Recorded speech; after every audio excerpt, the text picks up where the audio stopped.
साथियों, सावधानी बरतें, बहकावे में न आए। इस बात को किसने कहा था, कब कहा था, क्यों कहा था, किस बात की सावधानी बरतें, किसके बहकावे में न आए?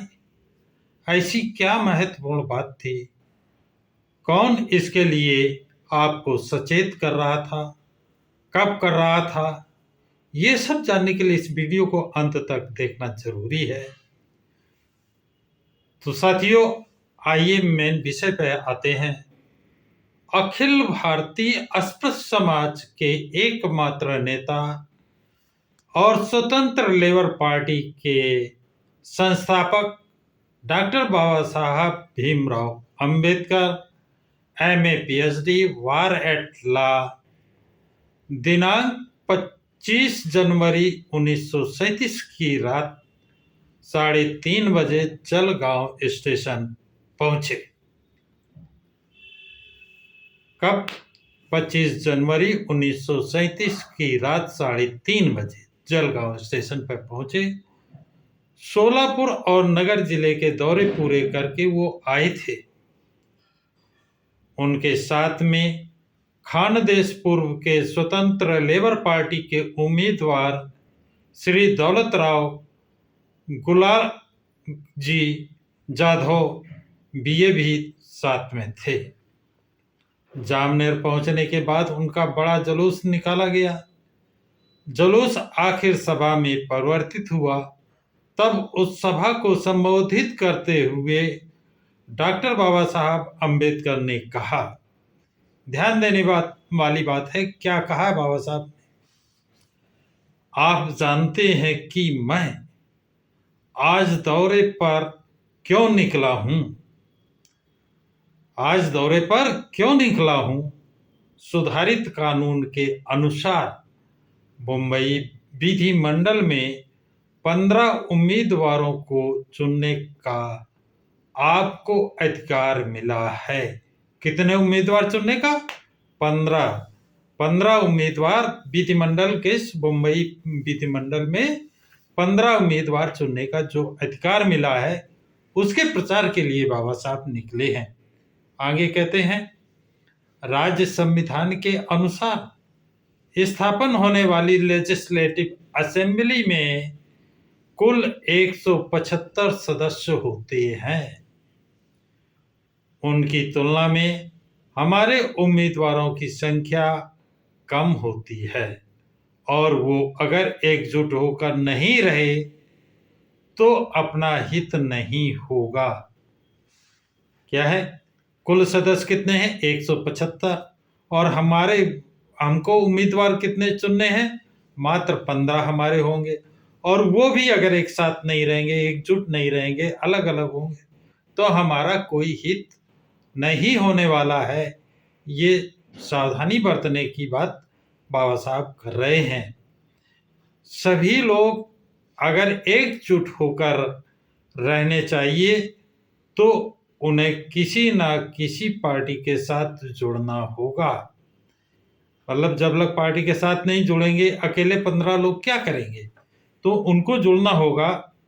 कैसे? आपके जिले में हमारे पक्ष में मैंने श्री जाधव को चुना है। उनके विरोध में खड़े श्री मेढ़े और श्री बिनहाड़े कितने लायक हैं, ये आप सब लोग जानते हैं। आगे, जाधव अगर आपकी मर्जी के अनुसार काम नहीं करेगा तो मैं उसके लिए जिम्मेदार रहूंगा। बाबा साहब क्या कहते हैं कि जाधव को बाबा साहब ने अपनी लेबर पार्टी से खड़ा किया है और मेढ़े और बिनहाड़े या अन्य पार्टियों ने खड़ा किया है। अब वो कितने लायक हैं, कितने पढ़े लिखे हैं, उनको अंग्रेजी आती है कि नहीं आती है, कि उस समय जो लेजिस्लेटिव में जो बातें होती थी, रखी जाती थी, वो अंग्रेजी भाषा में होती थी। और जिनको अंग्रेजी नहीं आएगी वो क्या समझेंगे, क्या बात रखेंगे? जब जानेंगे ही नहीं तो बात कैसे रखेंगे? आगे कहते हैं, श्री जाधव आपकी मर्जी के अनुसार अगर काम नहीं करता है तो इसकी जिम्मेदारी हमारी रहेगी। किसकी? बाबा साहब की, खुद लेते हैं। लेकिन श्री मेड़े के मामले में आप किसे जिम्मेदार ठहराएंगे? अगर श्री मेड़े जीतता है और काम नहीं करता है तो आप किससे शिकायत करेंगे? उसके लिए कौन जिम्मेदार होगा?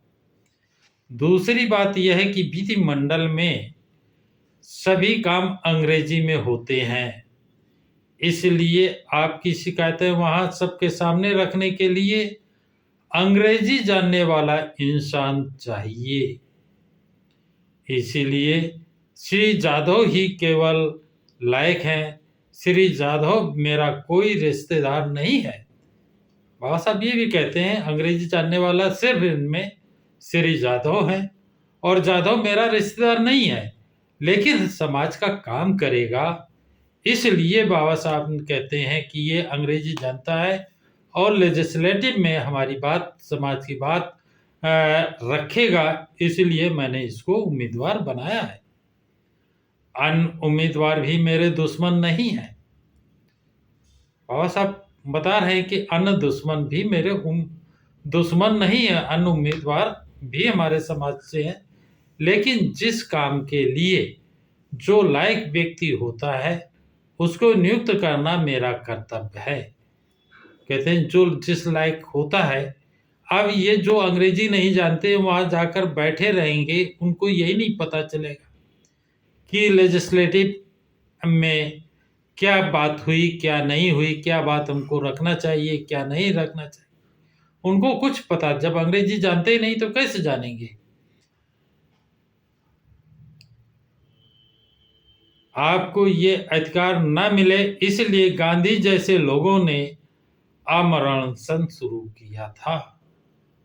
बहुत बड़ी बात बाबा साहब ने कहा, आपको ये अधिकार न मिले लेजिस्लेटिव में कि आपके योग्य कैंडिडेट जा सकें, इसलिए गांधी जैसे लोगों ने आमरण अनशन शुरू किया था।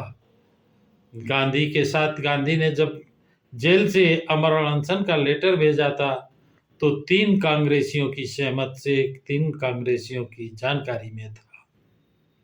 तो ये नहीं कि अकेले वो गांधी का प्लान था।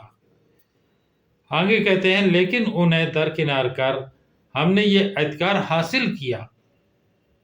बाबा साहब कहते हैं, उन्हें हम दरकिनार करके हमने ये अधिकार हासिल किया। इस हक को सही इस्तेमाल करना अब आपके हाथ में है।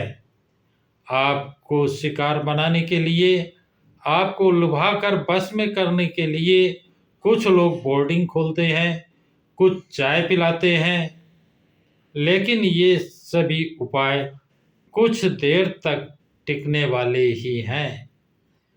बाबा साहब क्या कहते हैं, कोई लोग देंगे, बोर्डिंग खोलेंगे, कोई चाय पिलाएगा, कोई और तरह तरह के लोभ लालच देंगे, लेकिन ये क्या है, थोड़े दिनों के लिए। जैसे आज वर्तमान में देखें वही चीज आज है। कोई शराब पिला रहा है, कोई दारू पैसे का लोभ दे रहा है, तरह तरह के लोभ दे रहे हैं, और जैसे वोट पा लेंगे, सरकार बना लेंगे, उसके बाद क्या होता है ये किसी से छिपा हुआ नहीं है। ये बात आज से 90 साल पहले बाबा साहब बता रहे हैं, सचेत कर रहे हैं, और इसके बाद भी न चेतें तो बहुत बड़ी एक गलती किसकी है? ये शर्म की बात किसके लिए है? बाबा साहब ने जो 90-85 साल पहले इस बात को चेताया है, आज वो बातें वही हो रही हैं। इतने भर से, आगे कहते हैं बाबा साहब, इतने भर से हमारा उद्धार नहीं होने वाला, हमें अभी बहुत कुछ हासिल करना है, और वह सब हासिल करना हो तो आपको बड़ी सावधानी बरतनी होगी। कुछ मास्टर जी श्री मेड़े की मदद करते हैं, यह मैंने सुन रखा है। पता नहीं वो उसकी मदद क्यों कर रहे हैं। हाँ, एक कारण हो सकता है कि मेरे स्कूल बोर्ड के सदस्य हैं। अन्य अध्यापक सोचते होंगे कि यह पार्टी छोड़कर उनका तबादला करेगा। यह मतलब जो उनको सहयोग नहीं करेगा, जिताएगा नहीं, तो वो उनका ट्रांसफ़र कर देगा, इसलिए उसको वोटिंग करेंगे, उसको सपोर्ट करेंगे। वह इस साल है, बाबा साहब कहते हैं, सावधान करते हैं, चेतावनी देते हैं कि वो इस साल तो है सदस्य, हो सकता है अगले साल ना हो। मान लीजिए अगली बार श्री जाधव स्कूल बोर्ड का चुनाव जीत जाए, तब मास्टर लोग किसका मुंह ताकेंगे? तब मास्टर लोग जाधव नहीं रहा अगले साल बोर्ड का मेंबर, मेड़े नहीं रहा और जाधव हो गए, तब मास्टर लोग किसका मुंह ताकेंगे? तो जाधव के पास कैसे जाएंगे? किसका मुंह ताक? मैं आपसे बस यह कहना चाहता हूं कि मैंने अपना कर्तव्य पूरी तरह निभाया है। अब आपका अपना कर्तव्य निभाने की बारी है। बिना किसी की बातों में आए आपको पूरी सावधानी से बर्ताव करना होगा। श्री जाधव के पास ना तो मोटर गाड़ियां हैं और ना ही पैसा है। आपको घर से अपनी रोटी बांधकर ही स्टेशन पर जाना होगा। इस देश में वोट देना यानी उम्मीदवार पर उपकार करना माना जाने लगा है, लेकिन ये वास्तविकता नहीं है। उम्मीदवार अगर जा रहा है तो हमें सोचना होगा कि किसके लिए जा रहा है। उम्मीदवार आपकी शिकायतों को बताने और उनके निवारणार्थ कानून बनाने के लिए जाता है। अपने को भी कुछ पाना है, वह कानूनन मिलना है। इस बात को ध्यान में रखते हुए आप श्री जाधव को ही अपना वोट देकर चुनाव जिता दें, विजयी बना दें। इस भाषण के बाद सब लोगों में इस भाषण का इतना असर हुआ, कहते हैं कि इस भाषण के बाद सब लोगों ने भी श्री जाधव को अपना वोट देने की सार्वजनिक घोषणा कर दी। बाबा साहब की बात सुन करके इतना उन लोगों पर प्रभाव पड़ा कि सभी ने श्री जाधव को वोट देने का आश्वासन घोषणा वहां पर कर दी। तो साथियों, आज भी इस बात को देखना चाहिए, सोचना चाहिए, समझना चाहिए। कुछ पार्टियां ऐसी भी हैं जो आपके आदमी से ही आपके आरक्षण का बिल फड़वा देती हैं, आपका आरक्षण समाप्त करने की बात करती हैं, आरक्षण में जो प्रमोशन हुए उनको रिवर्ट करने का काम करती हैं। तो आप उन्हें वोट दे करके क्या संदेश देते हैं? अपने पैर कुल्हाड़ी मारना वाली बात चरितार्थ होती है। इसलिए वोट देते समय आप बिके नहीं, झुके नहीं, डरे नहीं, निडर होकर के ऐसे आदमी को वोट करें जो आपका, आपके समाज का, आपके बच्चों का उत्थान कर सके, उनके लिए कानून बनवा सके, कानून बना सके। ऐसे आदमी को, ऐसे पार्टी को विजयी दिलाएं। तो साथियों, ये जानकारी आप लोगों को कैसी लगी? कमेंट्स बॉक्स में ज़रूर लिखें। और ये जानकारी आपको जो दी गई है, ये बाबा साहब की राइटिंग एंड स्पीचेस खंड 39 के पेज नंबर 19 और 20 से दी गई है। इसका उल्लेख पेज नंबर 19 और 20 पर मिलेगा। सभी साथियों को जय भीम, नमो बुद्धाय।